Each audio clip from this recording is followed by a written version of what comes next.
அஸ்ஸலாமு அலைக்கும் வரஹ்மத்துல்லாஹி வபரகாத்து. இன்னும் நமக்கு திருமணமாகாமல் தள்ளி போய்கொண்டே இருந்தால் அதை குறையாக நினைக்காதீர்கள். அது மிகப்பெரிய பாக்கியம். ஏனென்றால் இதை கேளுங்கள், நமக்கு குறிப்பிட்ட வயது வந்தவுடன் இன்னும் நமக்கு திருமணமாகவில்லையே என்கிற கவலை நமக்கு இருந்தால், நமக்கு வரக்கூடிய அனைத்து சம்பந்தங்களும் நாம் நினைப்பதை போன்று அமையவில்லை என்றால், இப்படியே தள்ளி போய்கிட்டே இருந்தா எப்ப கல்யாணம் முடிக்கிறது, ஏன் இப்படி லேட் ஆகுது, யாரோ எதுவும் செஞ்சிருப்பாங்களோ என்கிற கவலை சந்தேகம் இருந்தால் இந்த ஆயத்தை ஓதிக்கொள்ளுங்கள். இன்னா குல்ல ஷைஇன் ஹலக்னாஹு பிகதர். அனைத்து விஷயத்திற்கும் அல்லாஹ் ஒரு நேரத்தை வைத்திருக்கிறான். அதே போன்று திருமணத்திற்கும் அல்லாஹ் ஒரு நேரத்தை வைத்திருக்கிறான். நமக்கு எதெல்லாம் தேவைப்படுமோ அனைத்தும் ரிஸ்க் தான்.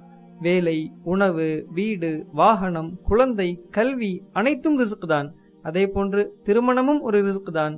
இந்த அனைத்திற்கும் அல்லாஹ் எப்படி ஒரு நேரத்தை வைத்திருக்கிறானோ அதே போன்று திருமணத்திற்கும் அல்லாஹ் ஒரு நேரத்தை வைத்திருக்கிறான். திருமணம் மட்டும் நமக்கு தள்ளி போவது கிடையாது, அனைத்து விஷயமும் நமக்கு தள்ளி போகும். படித்து முடித்தவுடன் வேலை கிடைக்க வேண்டும் என நினைப்போம், தள்ளி போகும். திருமணத்திற்கு பிறகு குழந்தை எதிர்பார்ப்போம், தள்ளி போகும். இந்த பொருளை வாங்க வேண்டும் என நினைப்போம், தள்ளி போய்கொண்டே இருக்கும். இந்த நேரத்தில் போட்ட முதலீட்டை எடுக்க வேண்டும் என நினைப்போம், தள்ளி போகும். அதே போன்று திருமணமும் தள்ளி போகும் என்று நாம் நினைத்துக் கொள்ள வேண்டும்.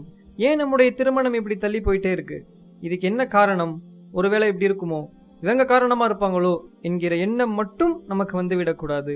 இன்னல்லாஹ கத்தர மகாதீரல் ஹலாயிக் கப்ல பி 50,000 சனா.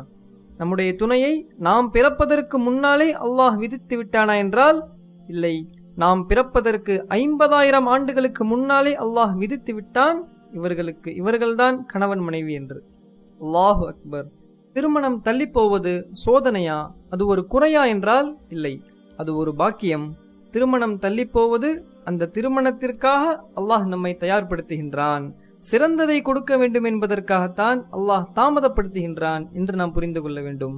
அதை ஒரு குறையாக நினைக்காமல் அல்லாஹ்வின் மீது நல்லெண்ணம் வைத்து நாம் பொறுமையாக இருந்தால் நாம் நினைத்ததை விட சிறந்ததை அல்லாஹ் நமக்கு கொடுப்பான். யாரெல்லாம் மாப்பிள்ளை கிடைக்காமல் பெண் கிடைக்காமல் தன் வயதை கழிக்கிறார்களோ அந்த அனைத்து நாட்களையும் நன்மையிலேயே கழித்து அல்லாஹ்வின் மீது நம்பிக்கை வைப்பவர்களாக அல்லாஹ் நம்மை ஆக்குவானாக.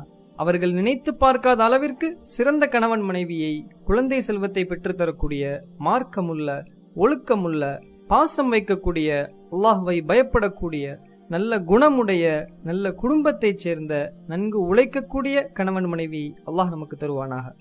ஆமீன் கூறுங்கள். அஸ்ஸலாமு அலைக்கும் வரஹ்மத்துல்லாஹி வபரகாத்துஹு.